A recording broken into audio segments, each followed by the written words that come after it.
Are you a business owner looking to secure your financial future and create a lasting legacy? I'm Leah Garcia, a financial strategist and insurance professional, and I specialize in guiding businesses with up to 50 employees on how to effectively protect and transfer their wealth. We break down silos with my unique approach, the Wall of Wealth.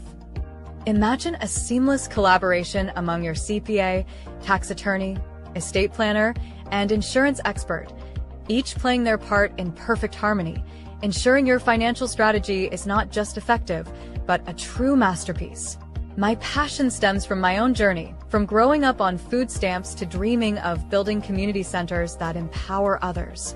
Together, we'll craft a roadmap that not only safeguards your assets, but also nurtures generational wealth for your loved ones. Let's transform your vision into reality. After all, you can't measure the heart of a champion just by looking at them. Join me, and let's make your financial future shine.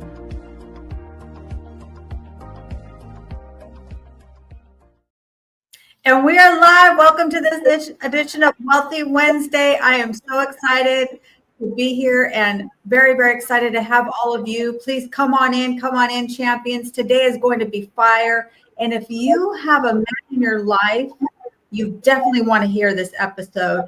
And if you are a man, hey, this is going to be even better. So come on in. We want to welcome you. And we have our Queen Dr. Leslie Flowers here with us. Thank you so much for joining us. She is I love her Fridays. She talks about Think and Grow Rich, which is one of my favorite topics, one of my favorite all-time books. She does a deep dive study. She also teaches an incredible goal setting class. If you have not taken her goal setting class, I highly recommend it. Super affordable, and it will transform you to think about goals. So today is going to be incredible. Really excited for my guest speaker. He's a new friend, definitely a wealth of information. And I know that you're going to want to take a lot of good notes. You're probably going to want to ask questions. I know you're ready. So Brian Barbuto is a visionary real estate developer, serial entrepreneur, and passionate advocate, purpose-driven living. Over 30 years of experience leading multi-million-dollar developments and pioneering innovative business ventures, Brian brings a rare blend of marketplace expertise and deeply personal transformation. This is a raw and inspiring conversation as Brian now shares his journey from the boardroom to the battlefield and the souls of reshaping his understanding of success, manhood, and legacy. So today is going to be a deep dive. So without further ado, welcome, Mr. Brian. So welcome to Wealthy Wednesday. Brian, take it away. Thank you, Leah. Nice to be with you today. Appreciate your audience, and I've watched a number of your podcasts, very interesting topics that you cover. You describe me well, but you enthusiastically missed the biggest part of my life, which is the failures of my life, which there's been many. And I can tell you that failure is not the end, it's the beginning of something new. And I think that hardship and failure is the thing that really cultivates the best in us and gives us the ability to be more reflective and transparent and real with ourselves, and really sets the pace for a brighter future and a bigger mountain to climb and more success to achieve. Yeah, I love that. Well, you know what? We learn lessons through winning, but I think we learn the biggest lessons through what doesn't go our way, in my humble opinion. And today's going to be a great topic, really what matters through grit and purpose. I love those words. Faith, obviously, grit, I think that sometimes you just got to be gritty. Sometimes you just got to be the person that doesn't give up. I say consistency beats talent every single day and twice on Sunday. I've seen talented people do nothing, right? They've got this talent. They've got this thing that comes easy to them, but they never really do anything with it. They don't really ever really share it in a big way. And then I've watched people with literally seemingly no talent, and I'm going to raise my hand there, and suddenly they're able to do things that people only talk about. And then, of course, when we talk about our purpose, I think when we find our purpose, sometimes people think that that's sort of Pollyanna or that thing that's kind of woozy out there. And I don't think that it's really about, it may or may not be your career, but just the purpose in what you're living for. What are you giving back to? What is the legacy that you want to leave? So share a little bit. Maybe you want to start with some of your failures. Maybe you can start with a lesson that you learned, or walk us through one of your failures, Brian. Well, I think, thank you. I appreciate you sharing what you did and asking me to share what you'd like me to. I think the important thing that I've learned throughout my career is we all have vision and drive and ambition measured by intensity. Everybody's got a good idea. Everybody's got the interest in wanting to accomplish something, but how focused are we? How driven are we? How much energy are we willing to expend? How much sacrifice are we willing to make in order to get where we want to be? And where we want to be, is it really in our best interest and the best interest of those around us? These are questions that we look back on and have better answers for them when we're looking forward at the journey ahead. In my career, I've always been more interested in pioneering something that hasn't been done. I grew up watching movies, ditching school, grade school, elementary school, going home and watching John Wayne movies and, the actors of the 40s and the 50s, the guys that with grit accomplished something that became oil tycoons or big ranchers or, some form of success just by determination.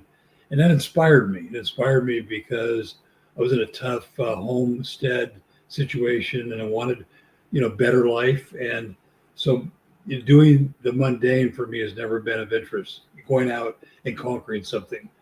But unfortunately, sometimes in our youth and in our inexperience and or with the lack of direction, some of our ambition is very selfish, self-centered, self-focused, and really doesn't benefit anybody around us. And that was one of the things I had to come to terms with early in my career, was the reality that I was generous with my spoils. I was generous with my success in sharing my wealth with others.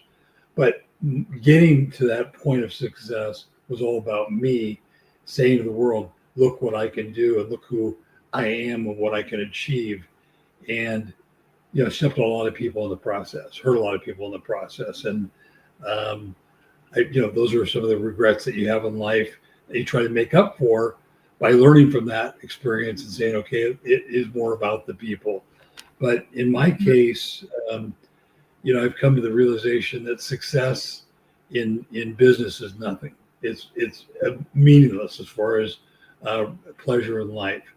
Financial success has some value and importance because it gives us freedom.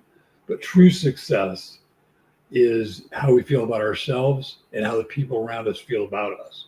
What are we giving to the people around us? How are we enriching the lives of the people in our inner and outer circle? Are we standing for something of real value and purpose? I became a Christian man in my 30s after my son was born because I just couldn't imagine that anything so amazing and so beautiful could just happen on its own. So I began studying world religion and I ended up in Christianity and became a Christian as a result.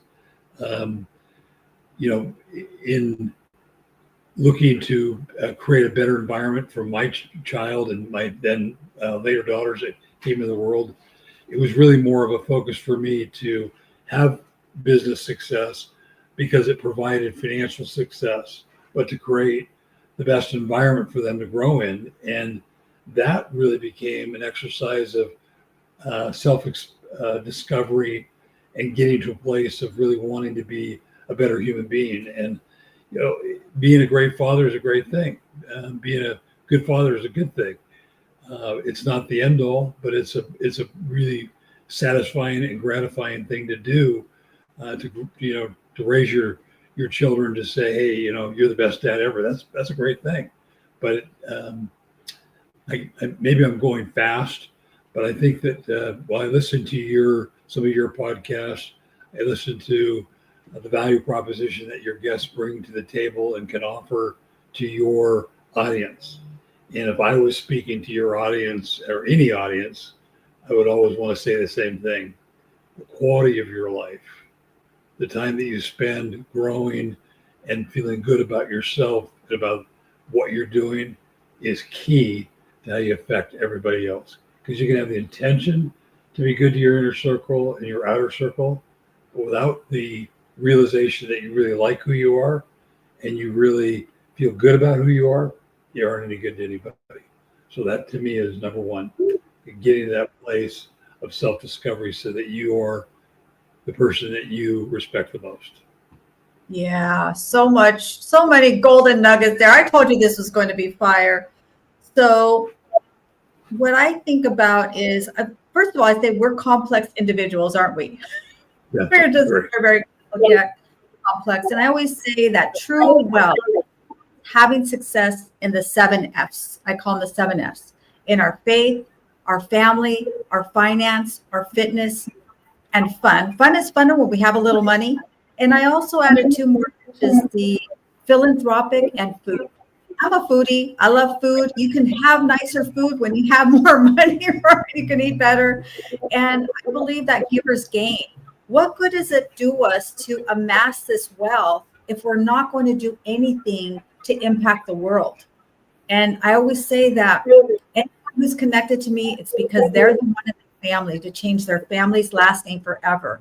So that was so many golden nuggets in there. We have a few more people who've joined us. I want to welcome them. Let's see. Miss Christy, thank you for joining us. Always great to see you. Yes. We're always hailing our queen, Dr. Leslie Flowers. And I'm not sure what this comment is here to my queen doctor. You're going to have to help me with this. I'm not sure what this comment is. Of course, we have Kendra Noel. Thank you for joining us from Boomtag Media. If you're looking to upgrade your social media game, follow Miss Kendra. She does some incredible, very unique posts. I always get a chuckle from her posts. So I appreciate you so much, Kendra. It's wonderful to see you here live. And then if you're joining us live, go ahead and put live in the comments. Eric, thank you for joining us. My new friend. One of the things I love about LinkedIn is it connects us to so many people. We meet new friends every single day. And I love this comment, Kendra. Amazing testimony. I totally agree. So what would you say to really what have you found to prevent people from finding that grit, that purpose, really taking that within themselves and pulling it out? Because I believe it's already in us.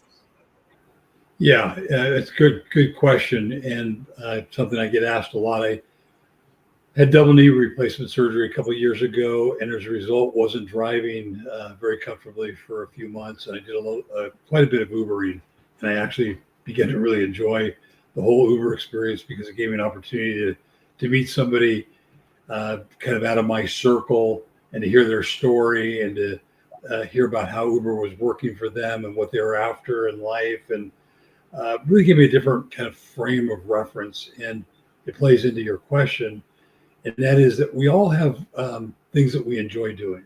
We all have our preference. We all have something that we really like. And there's an old saying, a man who does what he loves will never work a day in his life. Well, that isn't entirely true. And maybe that is true, but that isn't necessarily success. Doing what we love to do, not working, in my opinion, does not define success. Doing what we love to do naturally and turning it into a way to make a living. So we're enjoying what we're doing, working hard at it enough that we have the satisfaction of feeling that success, earning that success, appreciating that success, and then being a good steward of the fruit that is generated through that success. Those are the key foundational principles in self-esteem, peace of mind, a state of well-being. We've all read and are cognizant of the fact that many people who win the lottery end up broke, and many of those end up in bankruptcy because they've become over-encumbered. They didn't wasn't that they didn't appreciate the money that they won in the lottery. It was that they weren't on a trajectory of earning it, and as a result, hadn't planned on how they would invest the fruit of their labor, and became more, enthralled with the benefit of being able to just buy and spend than to earn. So they didn't prepare for the success, and therefore didn't know how to steward the fruits of success. In our culture, and I speak this more to men than women because I identify more with men being a man, we have this need and desire to be recognized. We have this need and desire to be respected, to be valued, to be appreciated. And all men yearn words of affirmation, whether it be from their wife, their children, their friends, their coworkers. We all love to hear that we're doing a great job. That's a common thread among men. Men who say, I don't care what anybody say, they're lying. That's just BS. We are made to appreciate words that reflect positivity about who we are. When we work to better ourselves, we're laying the foundation for a better life. That's not self-centered, narcissistic. It's fundamental. It's important that we take the time to look at ourselves and determine what we need to do to feel right about ourselves and to feel good about what we're doing with our lives, because that transcends to our ability to affect others positively, which then reflects back those words of affirmation, that realization that we're making a difference in other people's lives positively. And now that becomes a synergistic motor that just continues to self-perpetuate. We get in trouble sometimes because we take on more than we can handle, and or we are willing to take a risk. I mean, in my career, I've been up and down a number of times. I built one of the very first crowdfunding platforms because I was building a first kind of a real estate development project that I couldn't get funded. Because I couldn't get it funded, I said, okay, I'm going to go to the internet and find a way to find investors on the internet and launch a crowdfunding platform. Well, I didn't have any fear of failure. I wasn't afraid because I knew that if I got knocked down, I could get back up again. But selfishly, I took on capital that I couldn't repay, believing that I believed in myself that I'd be successful. A lesson there for me, and one that I think that all of us have to be cognizant of, is that we have to be. It's good to be ambitious. It's good to be willing to take risk, but we have to be cautious about the risk that we transfer to others. By the same token, when we succeed, it isn't just about our success. It's about what we can do for others. I marvel at people who have, ultra high net worth, and they don't donate. They don't give anywhere. They think that it's empowering laziness, or it's empowering people not to be ambitious. I know a lot of men. I've had ranches in the past and vineyards and different things. I've had guys come up from Mexico and work for me year after year after year for 12, 15, 18 years at a time. And these guys are the hardest workers on the planet. They weren't given the opportunity, nor did they find the opportunity to get beyond the hourly wage. And those guys can run into trouble and need help. And it's sad that people who have the resources often don't see the opportunity to enrich another person's life by giving them the help that they need. And I think that's a lack of knowledge and lack of education on our society in whole. I think more time needs to be spent about talking about how we work with one another and how we interact with one another, because we're really all connected, and if we don't recognize that connection and aren't willing to do our part to help,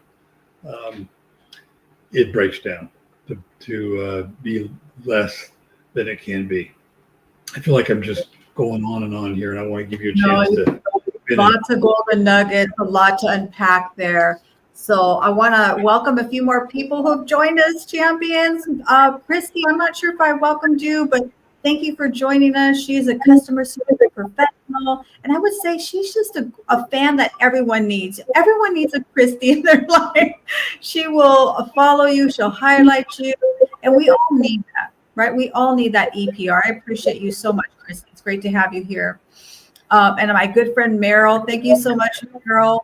He always has these great shout outs. Thank you so much, Meryl. I appreciate you. He's always inviting me to all these different events and other platforms. I pretty much am on LinkedIn, but we all have to be aware of other platforms. And I have a LinkedIn user. I'm not sure who you are. I want to welcome you. You are there, LinkedIn user. Tell me in the comments who you are. It says live LinkedIn user. I'm not sure. Is that you, Alicia? So something I kind of want to highlight, which we shared about. I'm never gonna miss an opportunity to rah-rah myself. I'm going to shout myself out, as all of you should be shouting yourself out too. You talked about lottery winners. And I think what's easy to have, to achieve, is easy to lose. What comes quickly can leave you very, very quickly also. And I would also say it's because they don't have the wall of wealth.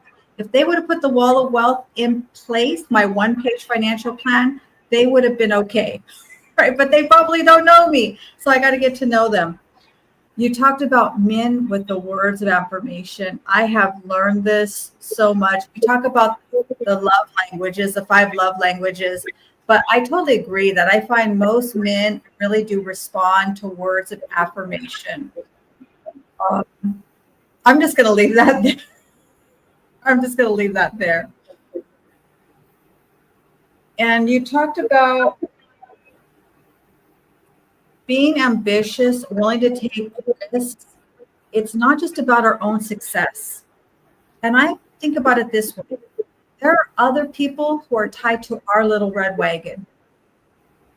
And we may not be aware of it, or maybe we are, but everything we do does impact others. Just like you alluded to, Brian, we are all connected. And something we do that giving back and donating, we don't have to think that it's coming back to us, but it absolutely comes back to us. I totally believe that. So I love that you said that. And let's see what I have. Of course, Kendra. I'd love to shout you out. I'm going to be a guest speaker on her show. She's got a new podcast coming up, and I'm very excited about that. She's an incredible connection. We all need more connections, I believe. Let's see, Giver's Gain. Yeah, I'd also highly recommend the audio read by Bob. Invaluable book, The Go Giver. Oh, yes, a Go Giver. I've heard of that book. I haven't read it yet, but great. And of course, Mr. Mic Drop, Mr. David Jones for the Hello LLC joining us. If you're ready to upgrade Dusty Crusty website and business card, please reach out to the Hello LLC. They'll get you into the metaverse. My business box is actually my smart link. It is like a website, but it's upgraded. You got to check it out. Check out my business box.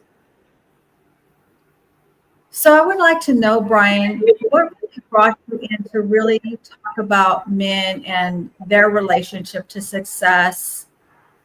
And really, probably it sounds like you talk a lot about giving back. I would wonder, how did you really get into that page? Yeah, unfortunately, you broke up a little bit in your question, but I think you said, how did I get into giving back?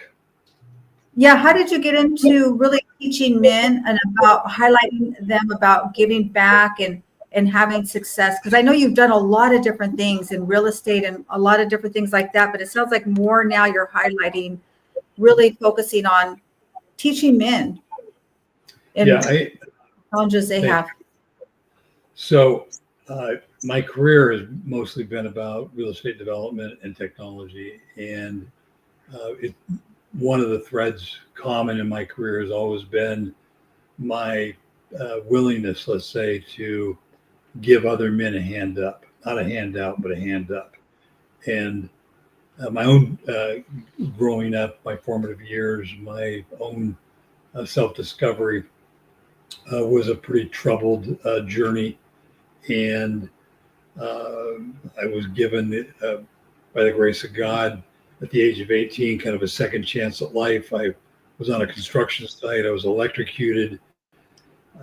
Electricity, 240 volts electricity ran through my heart, threw me 23 feet headfirst off a roof onto asphalt, split my skull in two pieces.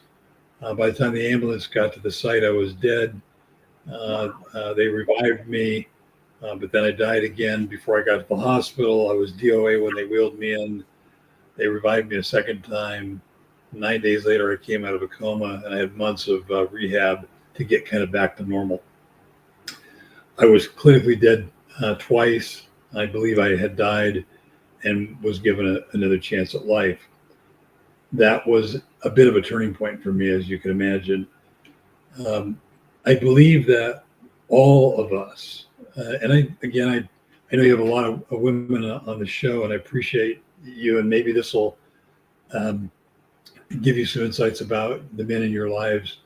I feel more comfortable with, let's say, sharing with men than I do with women because I relate more to men. But bottom line is, I think all men want to be successful. Just like all men appreciate and enjoy words of affirmation, all men want to be successful. So a guy comes into my employ in a particular position, and he's really great at it. So good that he could take the step to the next position, but he hasn't. So I pull him in my office like, why are you satisfied with being here when you could be a director? Or why would you settle for being a director when you could make your way to the C-suite? And I find out what's holding them back. Usually it's fear of failure. Usually it's things like self-doubt. And it's stuff they've learned. They've learned from somebody who was too harsh, said some things that were too crushing, began to believe it, have self-doubt and believe that they were not capable of getting that next place. Or they were comfortable in a zone and they didn't really want to go any further because it might be too much work. But they'd play real hard on the weekend. And I'd say, you have the ambition to want to play real hard, but you don't want to work real hard. Why is that? To get to the bottom of what holds a man back from getting to the next place.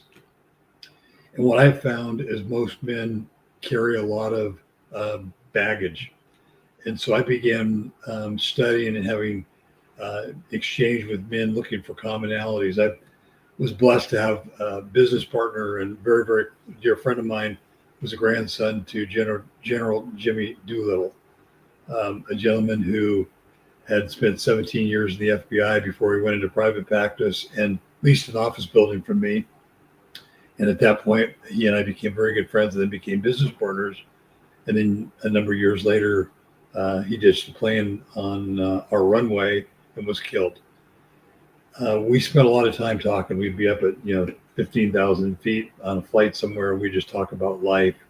And it was shocking to me at how much self-doubt he had with all the capability. One of the smartest, strongest, most capable men I'd ever met, and who could accomplish so much, but had a lot of self-doubt. And so I started looking at the self-doubt pattern, and it wasn't until I had my own big failure during COVID, one of my companies that was slated to sell in the low hundreds of millions of dollars, I ended up closing and taking a very, very large loss on during COVID-19. And I had to step back after that loss and say, what's really important here? That are my takeaways? And am I really doing what I should be doing? And so I began writing a book about the ups and downs and what gets us back up on our feet and wanting to charge back up the mountain, because I was getting ready to do that. And I wanted to share that kind of knowledge with others and come to appreciate that this self-doubt is something that all men have, and maybe all women have, maybe all humans have. But I know that all men have threads of this self-doubt that are weaved through the tapestry of their identity. Those little threads can be the things that lead to the biggest failures in life. Pulling those threads out is key to the freedom to be yourself, to be open, transparent, and vulnerable, because you got nothing to lose because you have no fear of who you are. because you've eliminated all that self-doubt. You said, I don't have that doubt, so whatever I am, I'm good enough. And these are things to me that are linchpin realizations and discoveries that changed the distance and the depth of our reach. At the end of the day, when we stand among our friends and family members, do they love us and respect us because of what we've accomplished or by how we've impacted their life? One means nothing. You're gone. The first one, you've left the earth, you've gone to heaven or hell. It's over for you. And that legacy means nothing. The other one, how you've impacted their life, stays with them forever and might change how they impact the lives of others. And so really looking at how we define success and how we define ourselves in this landscape of success are the key components to liberate us to being the greatest success. And that's just all my focus at this point. So I've written a book called Whole Man. It's in pre-production. It'll be on the market here in about 90 days. I've written a couple other books that will also be released that are more educational by nature. And I'm starting a podcast called the Whole Man Podcast. And I'm spending a lot of time right now doing things like I'm in the middle of a fundraising campaign for Freedom's Rest, the best organization that I've ever been affiliated with, because it is all about serving the men and women who have served our country as special forces and as first responders who've been injured in the line of duty. And these men and women who go to battle for us get their heads, arms, legs blown off and have to go in and take out the enemy, have a tough road to hoe when they get home. And Freedom's Rest is all about supporting those men and women, and I'm all about supporting them. I love that. So much good stuff. I want to welcome a few more guests here. We have Miss Lisa Favec, our menopause mentor and dietitian. I would say if you're a woman, you want to upgrade your health, please reach out to her. But if you just want to know about good nutrition overall, Miss Lisa is I call it Lisa, an incredible resource. And Michael, thank you for joining us. Have you gotten settled in your new place yet? And we know who our LinkedIn user is, Miss Sandra Washington. Thank you for joining us, Sandra. She does incredible shows about women's health, about good health, about understanding about insurance. I love the work that she does. Please connect with Miss Sandra Washington. So I love what you're sharing, that, you know, men, and I think all of us in some way we're hurt. But I actually train martial arts, and I happen to have a lot of male friends. And I really look for that point where they give me that flash of that little boy that's in them. That's when I know that I've made that connection. And I don't even know how to quantify it, but it's just that glimpse, that connection. It's sort of this little twinkle in their eye when that little boy comes out. I'm like, oh my gosh, that's the real you. And so I'd love to know your thoughts about, maybe you can articulate it better than I can. Okay. I'm sorry, Leah. Say the part you said maybe you can articulate it better than I can again, because you keep breaking up for me. Oh, I'm so sorry. So I have a lot of male friends, and I like to look for that little boy inside them. Oh, yeah. And it's kind of this little twinkle. It's this flash. They'll give me a glimpse of it. And I don't really know how to really explain it, except that I see it when it happens. And then I know that I see the real, who they really are, right? It is that hurt them, it is that ambition them. It is that I want to achieve them, or whoever it is. But help me to articulate that better. You can explain it better. So, yeah, I think, gosh, sorry about the connection, by the way. I hope that my articulation is more clear to you than yours is to me. All of us have a child inside of us. Some have a happy child, some have a sad child, some have a little bit of both. But I think that that's a really interesting thought. I know that for myself, my wife can bring the boy out of me playfully, and nobody else can. There's this sense of letting go of all the things that are kind of prop in orientation. They hold us up, give us this purpose and this strength. And when that just kind of goes out the door and you're comfortable in being a child, you're pretty vulnerable. And I think that's kind of a neat thing you've been able to experience with men who can get playful with you and let it hang out, so to speak. And I think that's a really great thing.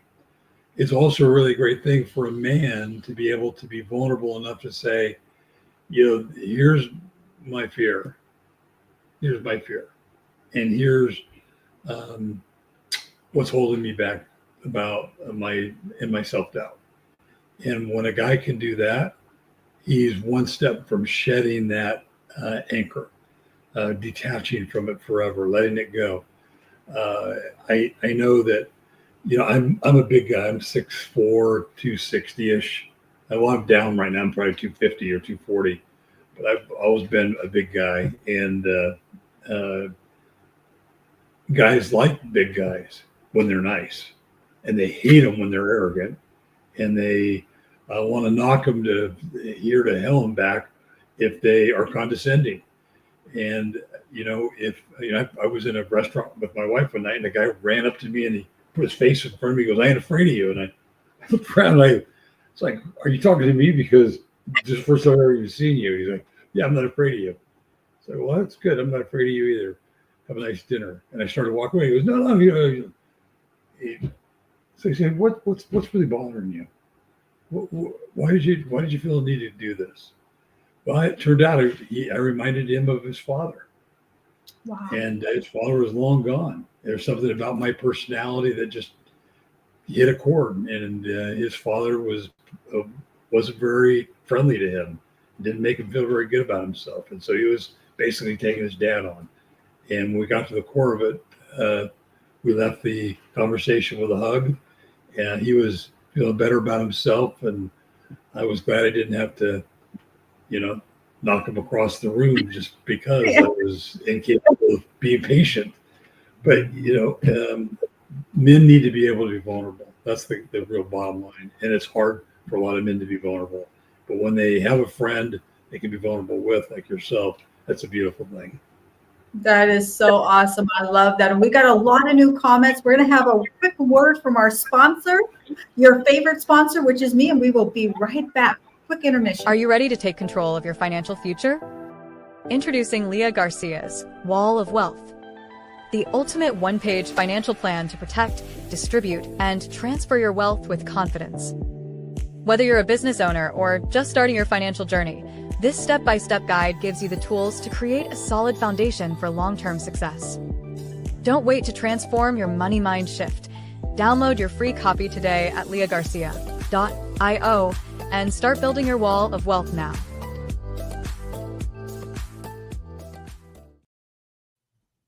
Awesome. Well, I want to highlight some of these incredible comments you got here. I want to welcome Coach. Hey, great to see you. Mike Nita, also Miss Rosie, Sharon Rose, attitude of gratitude. So here's a great comment here. Repetition is the first law of learning.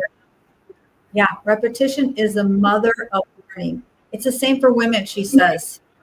Thank you, my queen doctor. She's always got wisdom. That's why I call her the queen doctor. She doesn't make me call her that. That's just my term of endearment for her. I have so much respect, and I've learned so much from her. And here we go. Faith, not fear. Discipline, not comfort. Love, not noise. I love that. Great comment. We've got another comment from our queen. Understanding fear is a subconscious mind opens up the clarity that this is the same for men and women. Wow. That one is, I call her the queen doctor. She's always got golden nuggets here. Let's see. And she's got another comment here. Heaven and hell are both right here on earth. now, and we get to choose which one. We have the power of choice. That is absolutely true. Let's see. Do we have any questions here? And Michael, you're still working. Oh my goodness. And Plantain, thank you for joining us. I love the 6 basic fears. Queen Dr. Leslie always talks about the 6 basic fears. So what would you say to women who have men in their life and they feel like they're not getting the whole man? I'm going to use your podcast, use your words. How do we know we're getting the whole man in our life?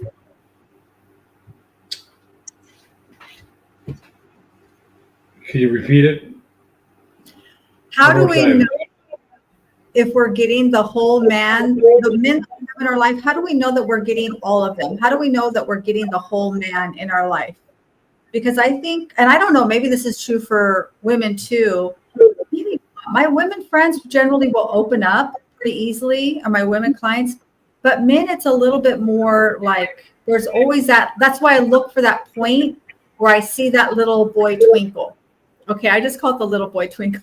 I don't know what to call it. So how do we know that we're getting all of the men in our life? How do we know we're making that connection? I don't know. That's a great question. I don't have the answer for it. Wish I did, but I don't. I think I have. I believe though that the idea of my definition of a whole man is a man who has been liberated from the shackles of his past, his mistakes, his failures, his disappointments, the people who hurt him, the people who have injured him, the people he's hurt. I think the wholeness that I like to refer to in my description of the whole man is the freedom to be okay with where you're at, to not be held in restraint by your history, your actions, or your inactions, to be balanced in your drive and ambition, to be measured in how you deal with other people, and how you affect the people in your circles. That is the wholeness that I think that if more men looked for that, they would feel better about their life. I meet people and don't measure their success by their financial net worth at all. Never have. I think that that's a mistake. People assume that because somebody's made a lot of money, they're smarter or more something else in a positive nature. That does not mean that at all. Guys who become successful athletes, as example, and they make big money as an athlete. Hey, they've earned it. It's not the money that they've earned, although that looks like their success. It's the years and years and years and years and years of discipline, self-discipline to become the great athlete that commands that kind of value, that kind of compensation, because they had a gift and they took that gift and they did everything they can to maximize its potential, and they made it in the MLB or the NFL or whatever it might be, and they're a rock star, superstar athlete, but it wasn't without a lot of dedication that they got there. And that, that is an area of success that they've accomplished. I have a friend who's was the fastest man on the planet at one point in time. He was played, for the Oakland Raiders. I won't mention him by name, and he's been very, very successful in life. But he spends a lot of his time giving back. He spends a lot of his time mentoring and working with men who haven't been given that athletic prowess that he was so blessed to have been born with, and inspired by others to discipline himself to become the best and the fastest runner on the planet at one point in time. And so he takes his time and his success to go around and help young men and young businessmen and young entrepreneurs, people in all different stratas of life, helping to equip them to realize their goals. And as a result, this individual, in my esteem, is not only happy about life and happy with his life, it makes him really pleasurable to be around. He's a lot of fun. He's always got a good comment about everything, and he's just a fabulous human being. That's incredible. And I want to highlight this comment here. I believe this is by my good friend Morris. Thank you for joining us, Morris. You are showing up as LinkedIn user, so thank you for identifying yourself. He said, respect and communication will allow a man to open up. Totally agree. I think that he's spot on. And you know, I've had a lot of men say to me over the years, I've never told anybody this before. I'm going to tell you something I've never shared with anybody. It is, I think, because they know that I'm not judging them. And I think the gentleman who just made that comment is spot on, that being a good listener, showing respect for another person gives them the liberty to open up. And we can all look at one another and see reasons to respect one another. You don't have to be perfect to be respected. That's good. And then Merrill has this comment.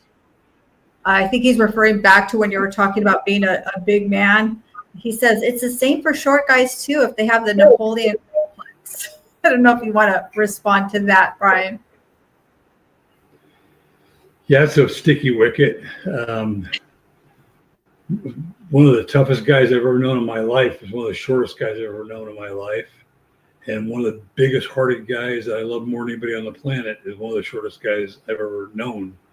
And he made it in the Marine Corps and was a hell of a Marine. Size doesn't mean shit. Excuse my French. I'm a Christian. I shouldn't talk like that. But it doesn't mean anything. And I think too many people put emphasis on it, and they shouldn't, because you can't measure a man by his height. It just doesn't work. A man's heart is his greatest asset. It's the thing that empowers him to go out there and get at it. And his mind is great, but even with a limited mental capacity, the heart, like you said earlier in the show, it is going to drive a man to accomplish great things. And I always say one of my favorite quotes, do not measure the heart of a champion just by looking at them. You don't know what heart is in the person that you see physically. You know, people made a lot of judgments about me growing up from the wrong side of the tracks. You'll never learn how to do this business. You're not good at sales, like all those things. But, you know, they don't know the heart that was inside me. And I think that all of us, not just, we're talking about men, highlighting the men in our lives, but I think all of us, we have another level in us if we're willing to show that. And I love this comment here. Napoleon complex is a fear of criticism by the ignorant people who think short is bad. Yeah, why is short a bad thing? Shouldn't be. Absolutely shouldn't be. It takes. That's, I think, one of the fun things about watching that Ocean's 11 series is so fun, because you got all these different guys with these different talents, and you got this little Asian dude who can do things that nobody else could do because he's compact. You know? I don't watch TV, so I have no idea what you're about. Is that a TV show? I don't know.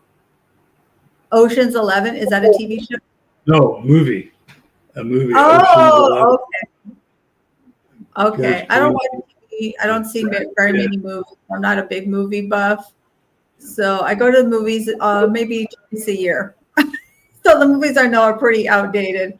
Kind of whining. Though, that I will tell you that you should see. It's called The Green Book.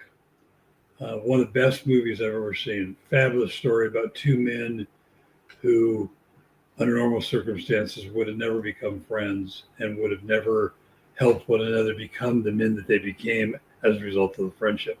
Based on a true story, I recommend it to anybody. It's a very, very good story. I like true stories. That definitely speaks to me. So you're kind of winding down here, Brian. I don't know where this hour went to, but you've accomplished a lot. I love what you got on the pipeline. What do you expect to hear from you. I know that you have the Whole Man book coming out, the Whole Man podcast. Tell us a little bit more about that. So the Whole Man podcast, I've been recording episodes for the experience of learning how to become a host. And several of my earliest recordings were of men that actually met during an Uber ride who shared their story with me. And it was just so fascinating that I had to interview them for my eventual show. But the idea of the Whole Man podcast is getting down to the core of things that free men to be happy and feel good about themselves and to achieve the success that they're entitled to and that they would otherwise be holding themselves back from achieving because of issues that kind of like barnacles they picked up along the journey that they just need to get rid of. And that's the whole idea behind the Whole Man podcast. It's getting real. It's kind of raw.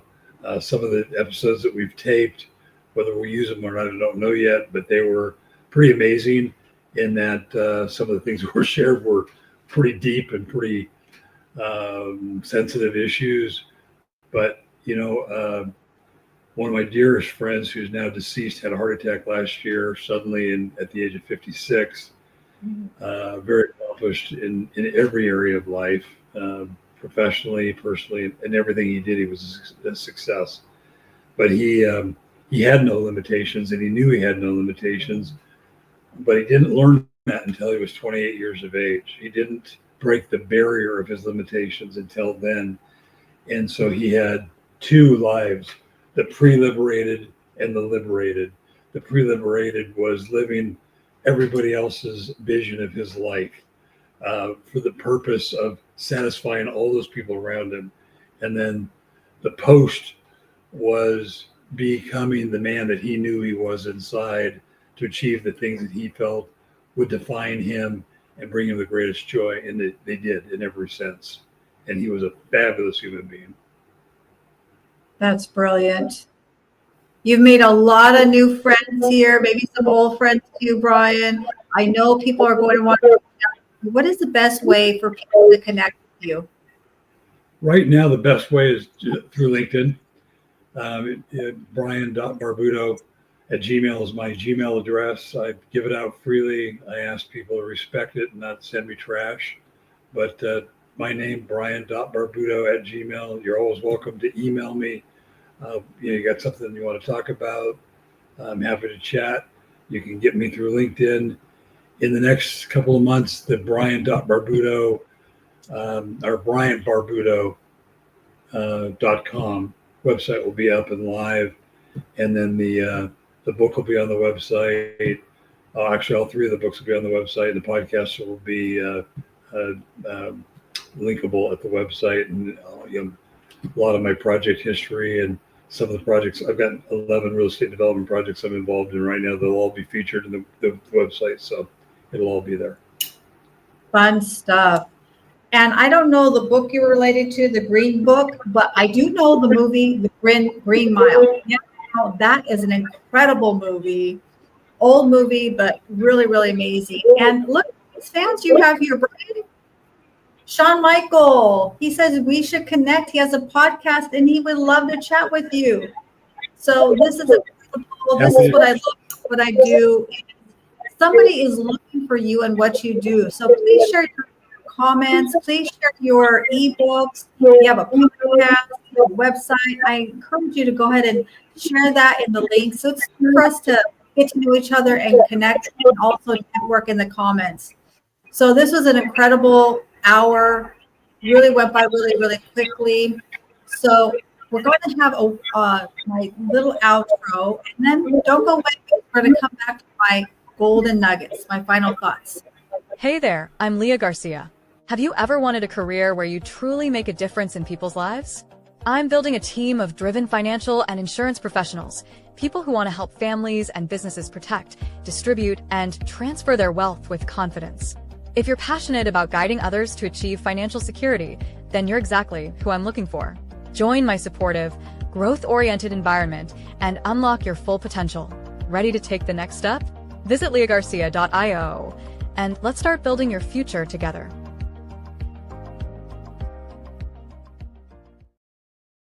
You shared a lot of wisdom, a lot of golden nuggets, but I think this is one of my favorite quotes. You said it at the very beginning, vision measured by intensity.